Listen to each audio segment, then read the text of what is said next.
우리 이 시간에 한번 다 함께 믿음으로 선포하겠습니다. 주님 안에 참된 안식이 있습니다.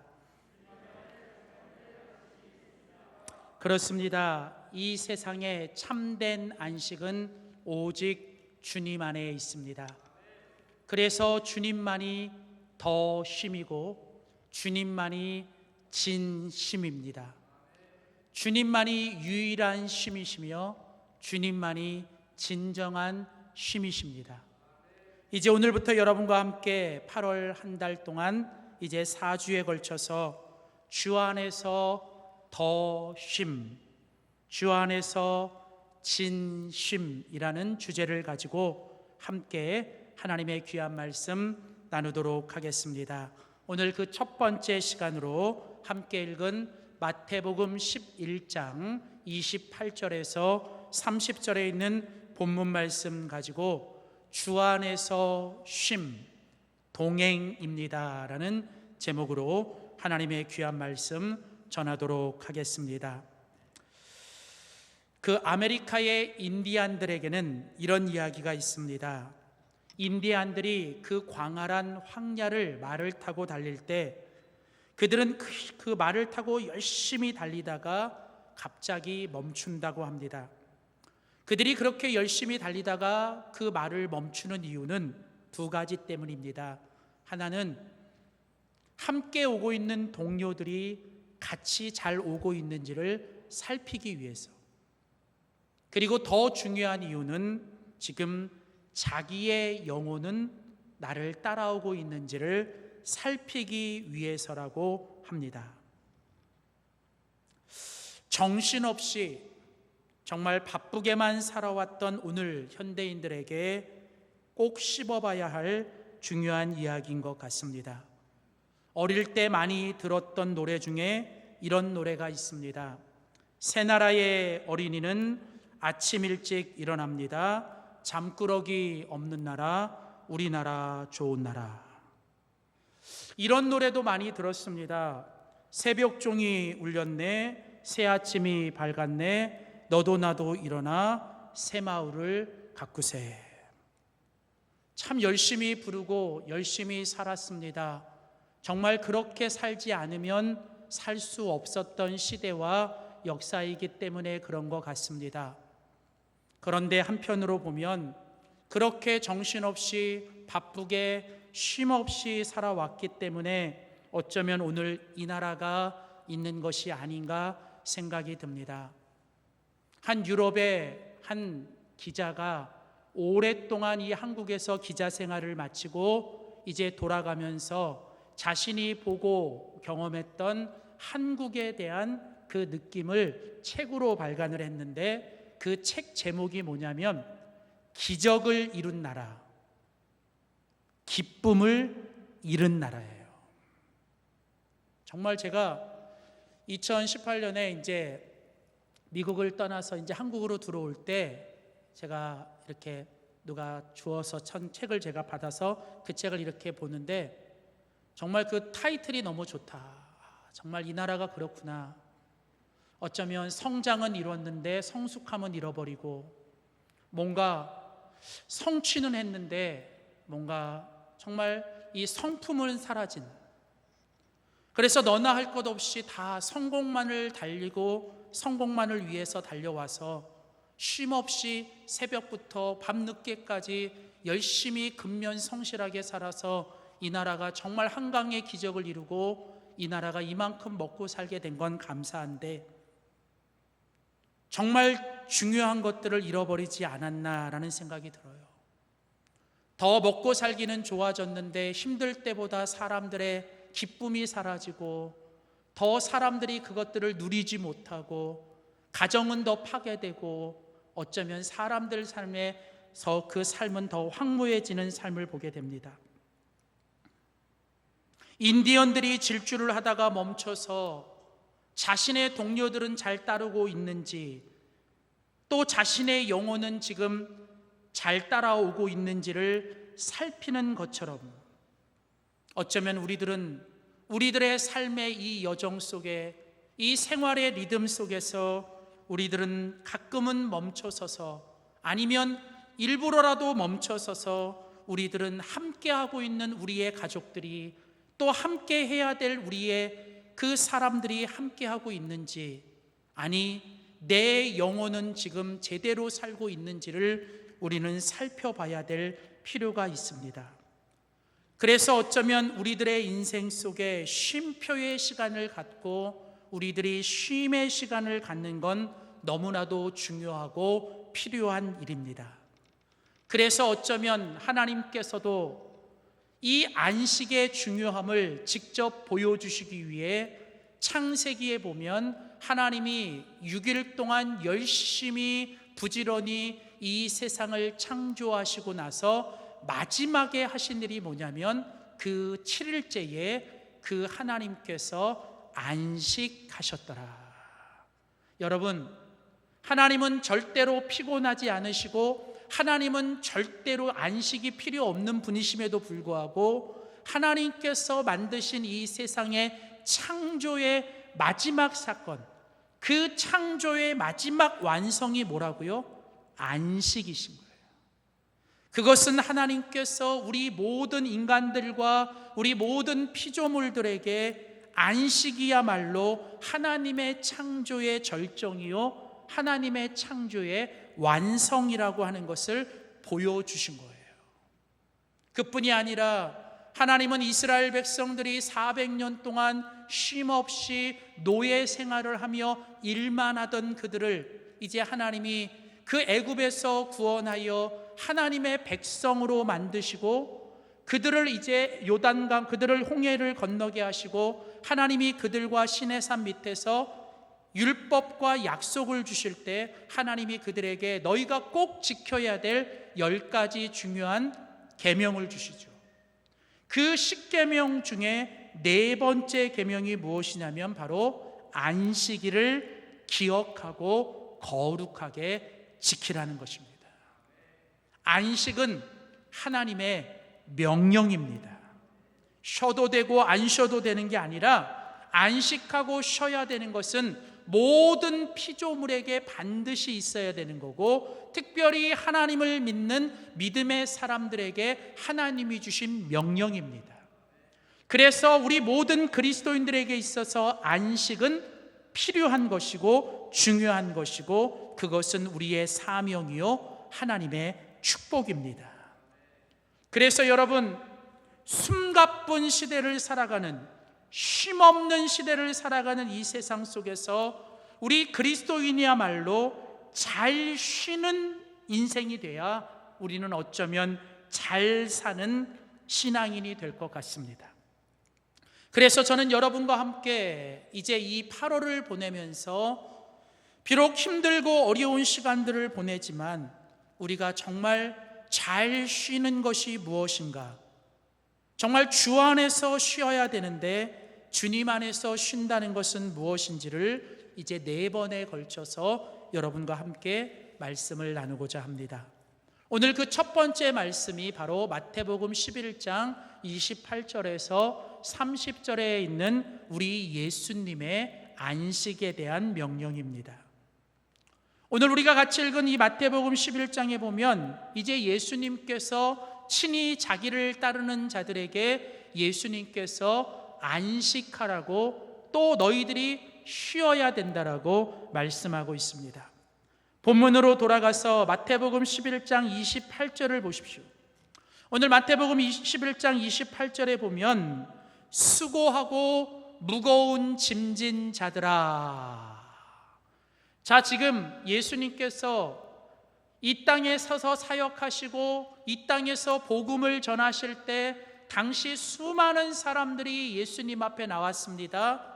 그들 중에는 유대인들도 있었고 그들 중에는 이방인들도 있었고 그들 중에는 어쩌면 높은 지위에 있는 그런 귀족들도 있었고 그들 중에는 하루 종일 일만 해야 되는 노예들도 있었고 그들 중에는 어른들도 있었고 어린아이들도 있었을 겁니다. 근데 중요한 건 뭐냐면 예수님의 눈에 볼 때에는 그들이 누구이든 간에 그 예수님 앞에 나와 있는 모든 인생들은 주님의 눈에 볼 때 어떤 인생이었냐면 바로 수고하고 무거운 짐을 지고 가는 사람들의 모습이라는 거예요. 그러니까 사람들이 겉으로 아닌 척하고 겉으로는 자기는 정말 잘 살고 자기는 부자고 자기는 많이 배웠고 자기는 지금 무슨 율법이 있고 이렇게 보여도 결국 하나님의 눈에 볼 때, 우리 주님의 눈에 볼 때에는 거기 있는 모든 사람들은 다 죄인이고 그 죄 가운데서 지울 수 없는 죄의 짐을 지고 가는 자들, 그리고 그 죄가 가져온 그 여러 가지 정죄와 또 그런 죄 짐과 여러 가지 인생의 아픔과 상처와 또 무거운 짐들을 지고 가는 사람들이 바로 그 수고하고 무거운 짐진 자들이라는 거예요. 실제로 이 마태복음 11장의 앞뒤의 문맥을 보시면 지금 예수님 앞에 나와 있는 그 사람들의 모습들이 등장하는데, 그들 중에는 바리새인과 서기관들이 있었어요. 바리새인과 서기관들은 어떤 사람들입니까? 자기들이 만들어 놓은 종교적인 율법에 가지고 그것을 사람들에게 강요하면서 끊임없이 사람들의 이 어깨에 더 무거운 짐을 져주는 사람들. 그뿐 아니라 자기 자신도 그걸 지키지 못하여 그들 역시도 뭐예요? 사람들한테 자기는 아닌 척하며 뭔가 위선적인 삶을 살아가며 피곤한 인생을 살아가는 그런 서기관과 바리새인들이 있었어요. 또 그들 중에는 온갖 귀신 들린 자들이 있었습니다. 여기 귀신 들린 자들이라고 하는 것은 뭔가 악한 영들에 사로잡힌 자들, 뭔가 부정적인 생각과 또 지난 과거의 어떤 트라우마나 아니면 오지도 않은 어떤 미래에 대한 염려와 걱정과 두려움들에 사로잡혀서 이 악한 영들에게 붙여잡힌 이 귀신 들린 자들, 또 그들 중에는 지금 당장 어떤 이 물질의 어려움 때문에 오통당하여 남들에게 빚을 짓고 결국은 그 빚을 갚지 못하여 누군가의 노예로 팔려가야 되는 그런 사람도 있습니다.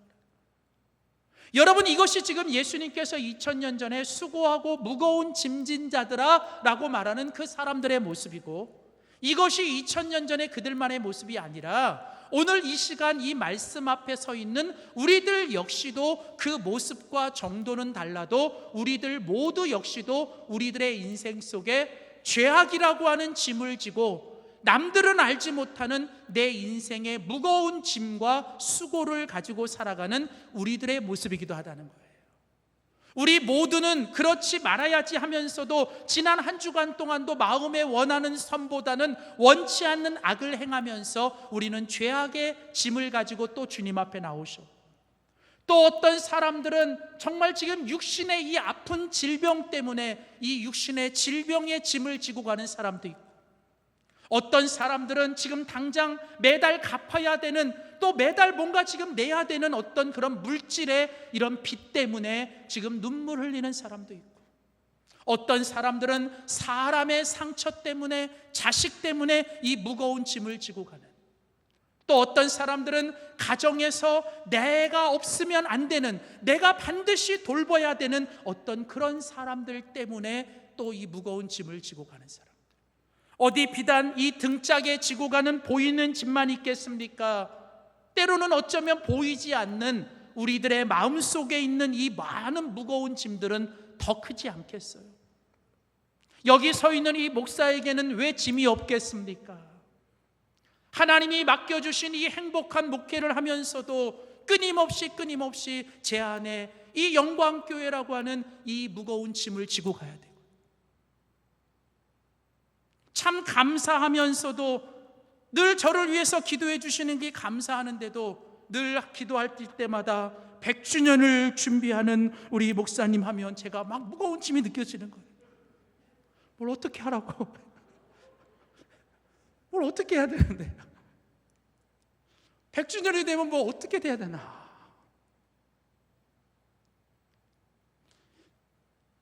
여러분, 이 자리에 앉아 있는 여러분은 어떠세요? 나는 수고하는 것도 없고 무거운 짐도 없다, 나는 가진 게 많아서, 나는 배운 게 많아서, 나는 걱정이 없어서, 나는 그런 거 아무 상관없다. 여러분, 그런 분 계시면 지금 나가셔도 돼요. 어쩌면 우리 모두는 이 시간 예수님께서 수고하고 무거운 짐진 자들아 라고 말할 때 이 말씀 앞에 피할 수 있는 사람이 하나도 없다는 거예요. 우리 모두는 다 수고하고 무거운 짐진 자들입니다. 그런데 오늘 주님께서 오늘 말씀하세요. 수고하고 무거운 짐진 자들아, 그 다음 뭐라고 얘기하세요? 다, 모든 사람들아, 너희들이 누구든지, 너희들이 지금 어떤 짐을 지고 있든, 너희들이 지금 지고 가는 짐들이 무엇이든 상관없다. 너희들이 다 누구에게로? 내게로 오라고 얘기하시는 거예요. 여기 있는 나 예수 그리스도, 바로 내게로 너희들이 와야 된다라고 하는 것입니다. 이 원문적인 의미로 보면 강조되고 있는 단어가 뭐라면 내게로라는 거예요. 나에게 오라는 거예요. 내게 오라는 겁니다. 그러면 예수님이 그 다음에 뭐라고 약속하세요? 수고하고 무거운 짐진 자들아 다 내게로 오라. 내가 여기 있는 바로 내가 예수 그리스도, 내가 너희를 뭐예요? 쉬게 하리라. 오직 나만이, 오직 나 예수 그리스도만이 너희를 쉬게 할 수 있는 유일한 사람이라는 것입니다. 하나님이 오늘 예수 그리스도를 이 땅에 보내시고 예수님께서 십자가에 달려 죽으실 때 우리의 모든 죄는 그 십자가에서 사라졌습니다. 그리고 날마다 우리의 무거운 짐을 져주시는 예수 그리스도가 오늘 우리 앞에 계십니다. 그 예수님을 믿고 가면서도, 그 예수님과 함께 가면서도 때로는 우리는 여전히 수고하고 무거운 짐을 지고 가는 우리들의 인생 속에 오늘 주님 앞에 나와 예배하는 우리 모두를 향하여 오늘 주님이 다시 한번 말씀하십니다. 너희들이 어떤 무거운 짐을 지고 가든, 너희들의 인생에 어떤 무거운 문제가 있고 어떤 무거운 짐이 있든 다 내게로 오라. 내가 너희를 쉬게 하리로다. 사랑하는 성도 여러분, 오직 예수님 한 분만이 더 쉼이십니다. 이때 이 더라고 하는 것은 여러분 영어의 정관사 더를 얘기하는 거예요. 더 쉼이라고 하는 것은 오직 예수님 그분만이 유일한 쉼이라는 거예요. 그리고 그 예수님만이 우리의 진심입니다. 진정한 쉼이 되시는 거예요. 사랑하는 성도 여러분, 예수님 밖에는 영원한 쉼이 없고 예수님 밖에는 진정한 쉼이 없습니다. 오직 예수님 안에만이 영원한 쉼이 있고 예수님 안에만이 진정한 쉼이 있는 줄 믿습니다. 여러분이 혹은 한번 들어봤던, 혹은 한 번은 읽어봤던, 혹은 여러분들이 한번 꼭 보셔야 되는 꼭 귀한 책이 있는데 그게 철로역정이에요. 최근에는 이 철로역정이 영화로 나왔는데 너무 좋아요. 여러분이 철로역정에 보면 크리스찬이라고 말하는 그 사람이 얼마나 큰 짐을 지고 가는지 아세요? 그가 믿음으로 살면서도 여전히 그 짐을 버리지 못하는데 그 철로역정에서 하이라이트가 어디냐면 드디어 그가 뭐예요? 예수님을 만나고 그 예수님 앞에서 그 모든 무거운 짐을 뭐예요? 다 내려놓는 거예요. 사랑하는 성도 여러분, 어거스틴이라는 위대한 신학자는 참회록에서 이렇게 말했습니다. 우리의 마음은 오직 주님 안에서 안식을 발견할 때만 진정한 쉼을 누릴 수 있다. 예수님 안에서 안식을 누릴 때만 우리는 진정한 쉼을 누릴 수 있다는 것입니다. 사랑하는 성도 여러분, 그렇습니다. 오직 예수님 안에, 오직 주님 안에서만 우리의 모든 안식은 가능한 것입니다. 그래서 어쩌면 여러분 이런 말이 있는 것 같아요. 우리의 모든 수고는 주님 안에 들어가면 그 모든 수고가 바뀌어요. 뭐로 바뀌어요? 고수가 되는 거예요. 주님 안에서 수고하는 사람은 이 수고가 변하여 뭐가 되냐면 고수가 되는 겁니다. 주님 안에서의 수고는 우리를 점점 더 고수로 만들어가는 거예요. 또 여러분 어쩌면 그런 말이 있는 것 같아요. 주님 안에서의 지금 겪고 있는 역경은 예수님 안에 들어가면 그 역경도 완전히 거꾸로 바뀌어요. 그래서 뭐가 돼요? 주님 안에서의 역경은 여러분의 위대한 경력이 될 수도 있습니다. 어쩌면 그래서 이런 말도 있는 것 같아요. 주님 안에서 여러분 죽을 것 같아요. 그래서 자살을 생각하십니까? 근데 예수님 안에 들어가면 그것도 바뀌어요. 주님 안에서는 살자가 될 수 있는 것 같아요. 여러분, 오늘 이 땅에서의 우리의 진정한 쉼, 우리의 진정한 안식은 오직 예수님 한 분밖에 없습니다. 그래서 여러분, 우리가 잘 아는 찬송가 486장에 보면 우리는 이런 찬양을 하잖아요. 이 세상에 근심된 일이 많고 참 평안을 몰랐구나. 이 세상에 곤고한 일이 많고 참 쉬는 날 없었구나. 이 세상에 죄악된 일이 많고 참 죽을 일 쌓였구나. 근데 후렴에 뭐라고 얘기해요? 내 주 예수 날 오라 부르시니 곧 평안이 쉬리로다. 사랑하는 성도 여러분, 오늘 예수님 앞에 예배드리는 이 시간, 여러분의 모든 무겁고 모든 힘든 짐들이 오늘 오직 예수님 안에 나올 때, 예수님 안에 나와 여러분들이 예수님 앞에 있을 때 여러분이 진정한 쉼을 얻기를 축복합니다. 그래서 여러분, 진정한 쉼을 위해서는 우리는 주님께 나오셔야 합니다. 진정한 쉼을 위해서는 오직 주님께만 나오셔야 되고, 주님 앞에 나올 때만이 우리에게는 진정한 쉼이 있는 줄 믿습니다. 두 번째로 여러분, 오늘 예수님께서 이제 수고하고 무거운 짐진 자들에게 이제 진정한 쉼을 주시기 위해 예수님이 첫 번째 하셨던 말씀은 뭐냐면 내게 오라는 거예요. 내게 나오라는 겁니다. 자, 그리고 계속해서 두 번째로 예수님께서 이제 진정한 쉼, 주님 안에서의 진정한 안식을 위해서 예수님께서 두 번째로 명령하시는 게 뭐냐면 바로 두 번째 이것입니다. 우리 한번 믿음으로 선포하겠습니다. 진정한 쉼을 위해서는 주님을 배워야만 합니다.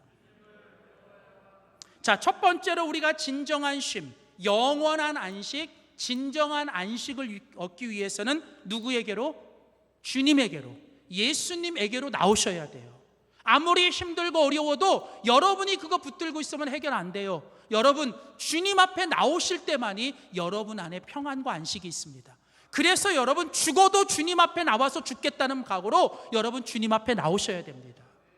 다른 데 가시면요, 여러분 그게 해결이 안 돼요. 오직 주님 안에서 나오셔야 돼요.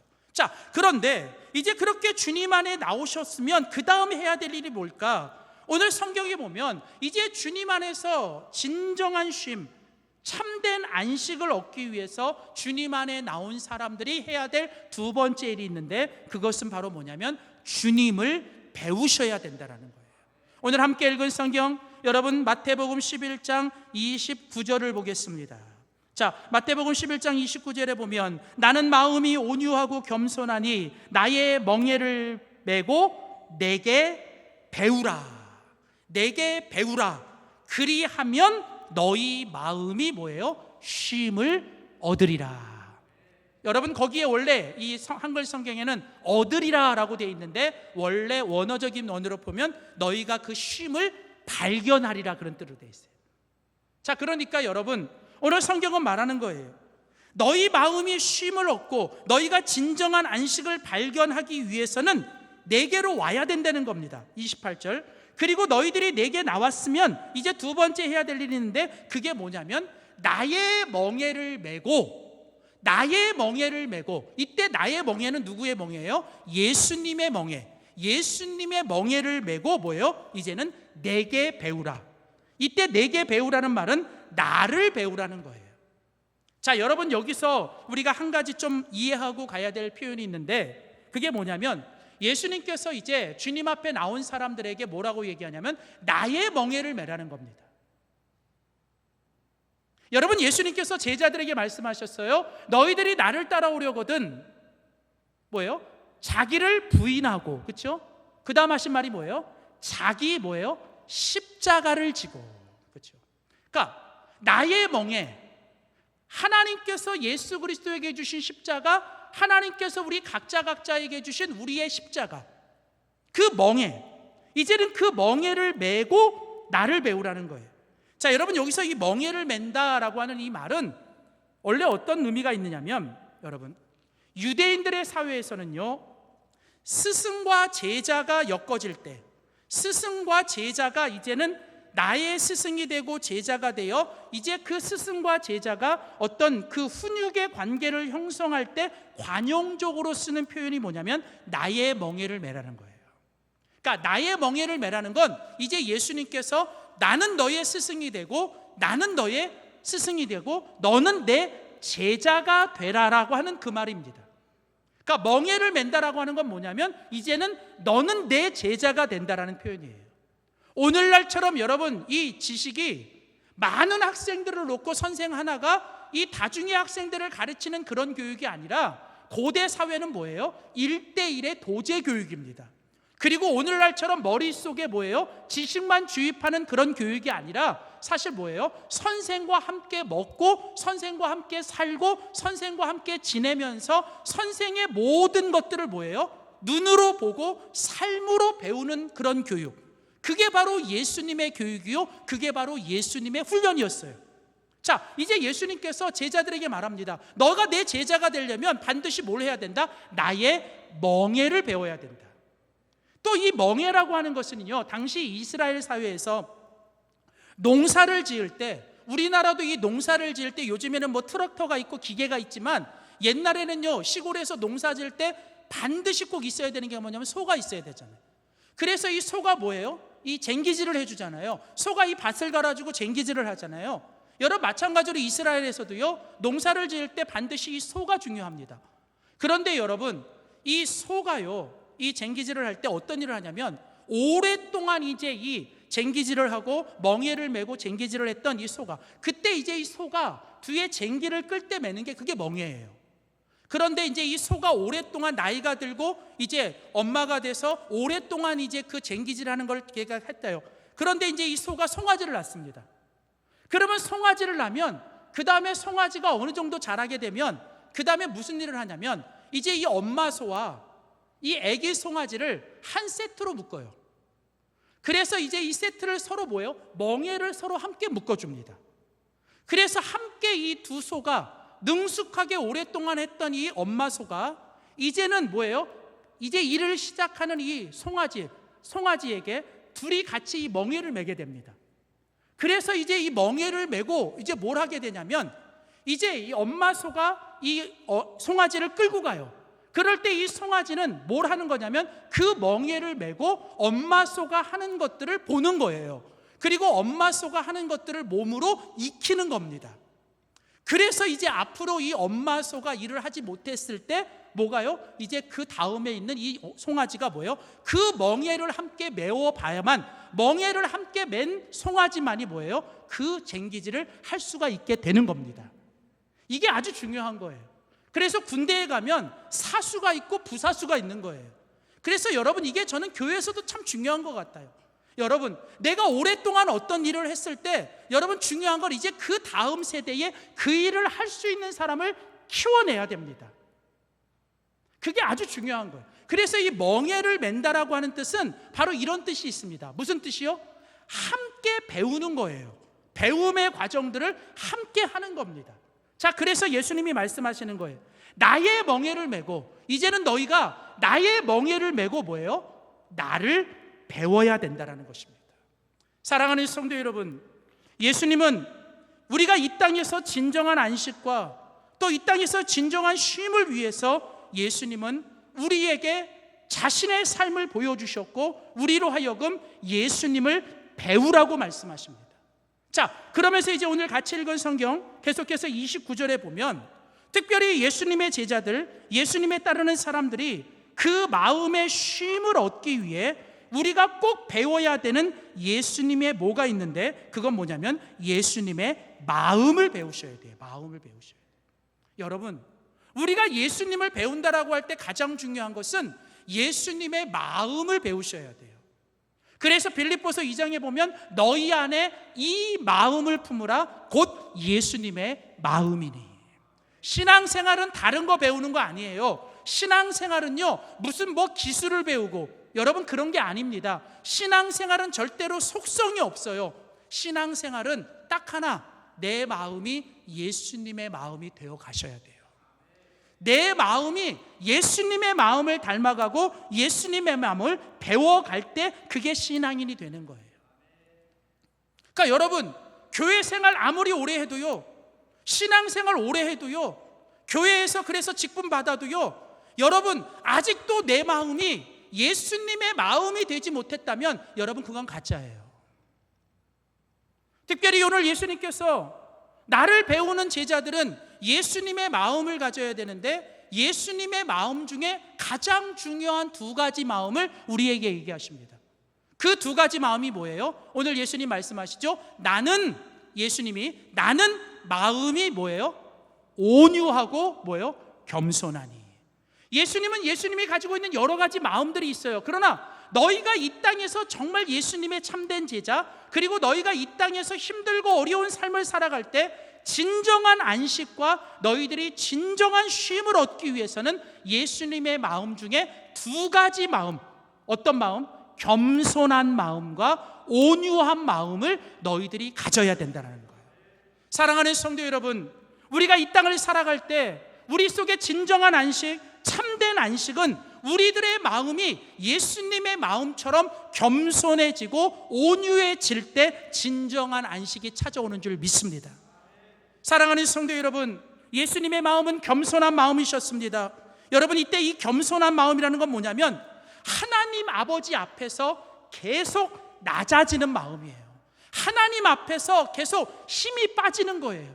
하나님 앞에서 계속 낮아지고 하나님 앞에서 계속 낮아지는 마음, 그게 겸손한 마음인 겁니다. 사랑하는 성도 여러분, 우리들의 마음에 진정한 쉼이 있고 우리들의 마음이 이 땅에서 진정한 안식을 얻기 위해서 우리가 해야 될 일은 예수님처럼 하나님 앞에서 끊임없이 나를 비우고 나를 낮추고 내가 하나님 앞에 약해져야 되는 줄 믿습니다. 여러분, 오늘날 우리 신앙인들, 우리 그리스도인들의 문제는 너무 강한 게 문제예요. 너무 많이 가진 게 문제입니다.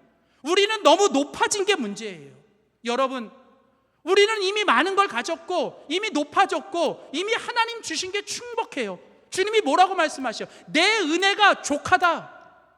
여러분, 그런데도요 우리들 안에 여전히 겸손해지지 못해서 우리들 안에 여전히 어떤 마음이 있어요? 더 가지려고 하고 더 높아지려고 하고 더 강해지려고 하고, 이런 마음들이 우리 속에 있다 보니까 아무리 좋은 걸 가져도, 아무리 하나님이 지금 은혜를 주셨는데도 우리 마음에 뭐가 없어요? 마음에 감사가 없고 은혜가 느껴지지 못하니까 우리들의 마음이 뭐예요? 평안함과 안식이 없는 겁니다.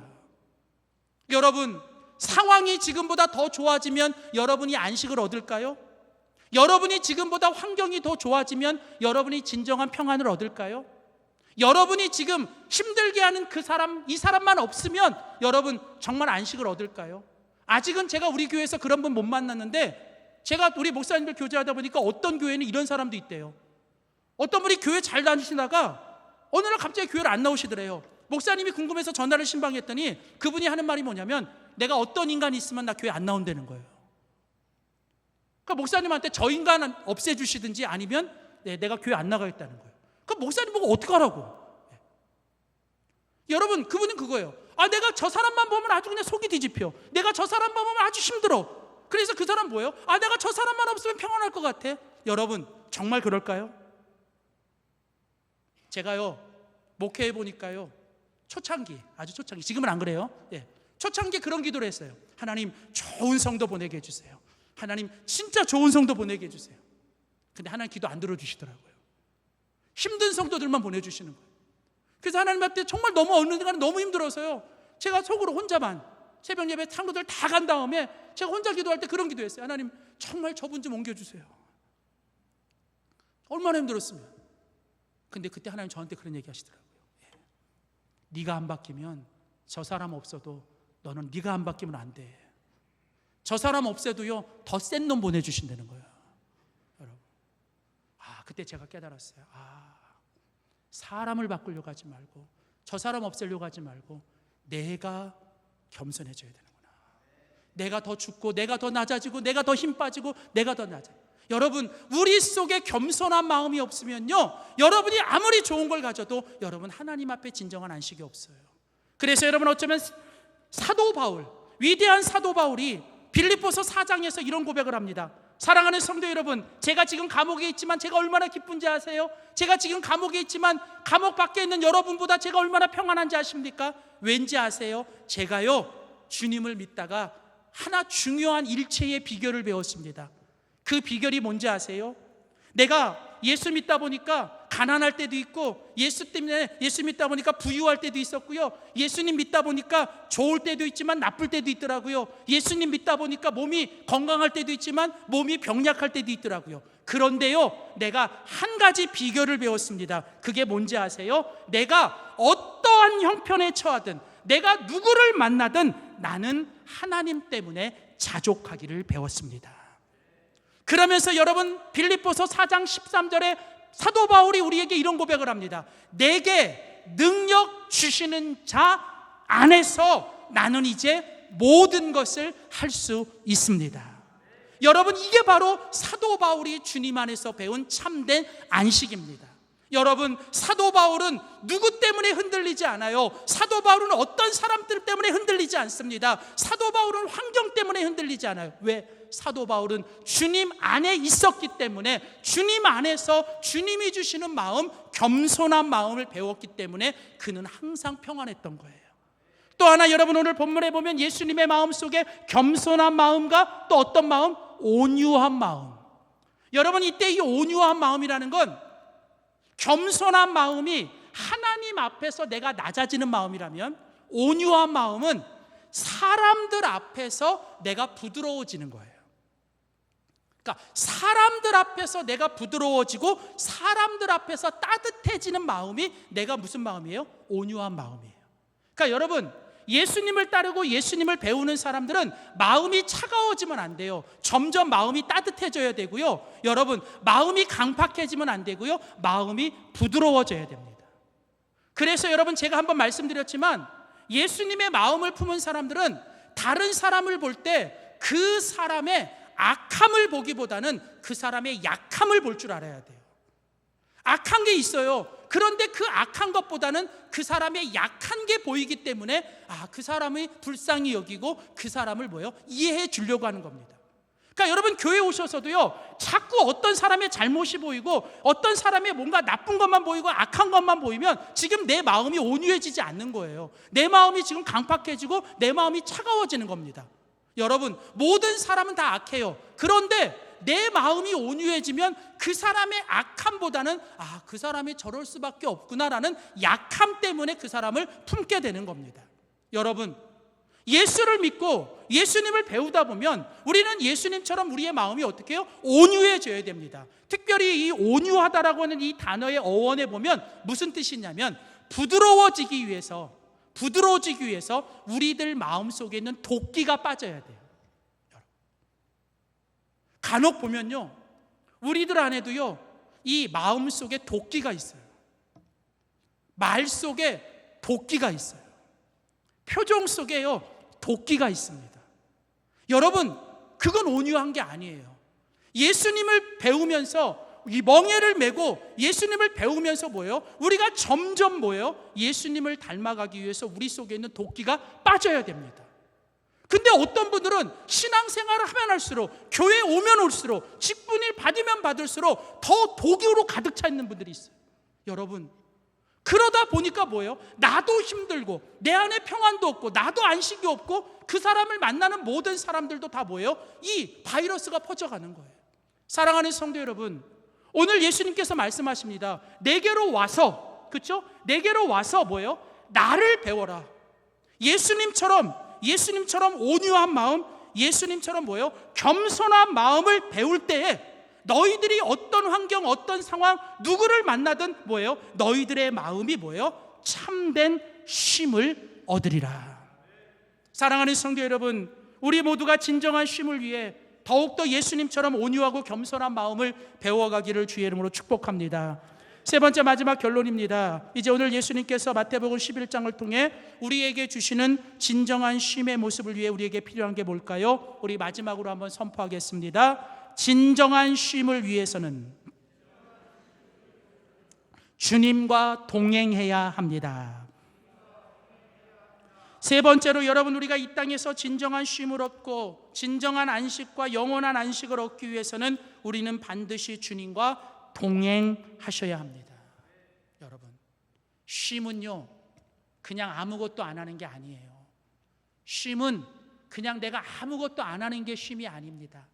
진정한 쉼, 진정한 안식은 이제는 주님과 더 친밀해지고 주님과 더 동행하는 것입니다. 그래서 오늘 예수님께서 말씀하세요. 29절 30절 나는 마음이 온유하고 겸손하니 나의 멍에를 메고 내게 배우라. 그리하면 너희 마음이 쉼을 얻으리니 이는 내 멍에는 쉽고 내 짐은 가벼움이라 하시니라. 여러분, 오늘 주님께서 너희 안에 진정한 쉼을 얻기 위해서는 너희가 내 멍에를 메어야 된다는 거예요. 그러니까 세상의 주님의 멍에가 아니라 세상에 있는 모든 멍에들은 다 푸셔야 돼요. 그런데 이제는 멍에 없이 사는 게 아니라 주님이 이제는 너희들 안에 멍에가 없을 거라고 얘기하는 게 아니라 진정한 안식을 위해서는 이제는 세상의 멍에가 아니라 뭐예요? 주님이 주시는 멍에를 메라는 겁니다. 여러분, 이때 주님의 멍에라는 게 뭐예요? 아까 설명했죠. 엄마 소와 아기 송아지가 이제 같이 이 멍에를 메고 갑니다. 근데 여러분 아세요? 이 둘이 같이 멍에를 메지만 여러분, 이 멍에의 구조상 어린 송아지는요 힘을 하나도 쓸 게 없어요. 그냥 어린 송아지는 엄마 소가 끌는 대로 가면 돼요. 그냥 끌어가는 대로 가면 됩니다. 사실은 엄마 소의 입장에서는 보면 혼자 매는 게 편해요. 혼자 하는 게 쉽습니다. 그런데 어린 송아지가 매면 더 큰 힘을 써야 돼요. 왜요? 다른 놈도 아니고 지 자식이거든. 그러니까 뭐예요? 자식 힘들까 봐 뭐예요? 부모는 더 힘을 쓰는 거예요.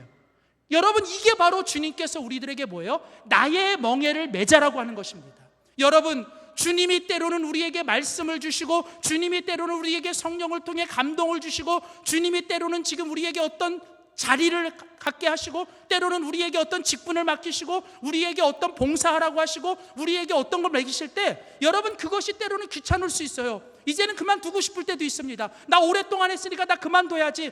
나 이제 안 할 거야. 난 이제 쉬고 싶어. 근데 아세요? 그게 주님의 사명이고 주님의 멍에면 여러분, 그거 그만두면 몸은 편할 수 있어요. 육신은 편한데요 절대로 여러분의 영혼에 진정한 안식은 없어요. 여러분, 육신은 힘들어도 몸은 피곤해도 하나님이 내게 주신 멍에를 주님과 함께 메고 갈 때 여러분, 그때 주님이 우리를 붙잡아 주시고 주님이 그때 우리를 지켜주시고 주님이 그때 우리를 인도해 주고 가시는 겁니다.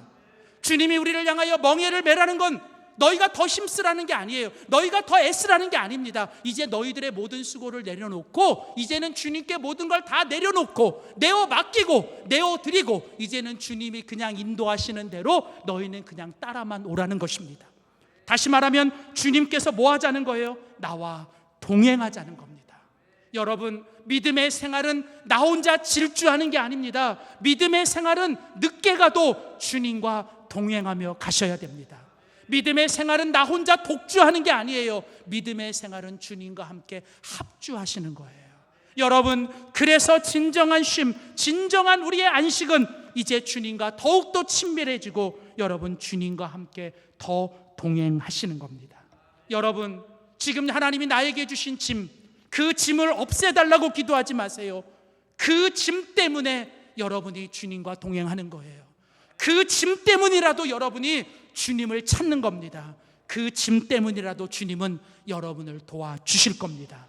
여러분, 지금 짐처럼 느껴지는 어떤 것, 지금 짐처럼 느껴지는 그것이 힘들고 어려워도 그게 주님으로부터 온 멍에라면 여러분, 절대로 죽는 날까지 놓지 마십시오. 그 짐 때문에 하나님이 힘을 주시고 그 짐 때문에 하나님이 여러분과 동행하실 줄 믿습니다. 기도하겠습니다.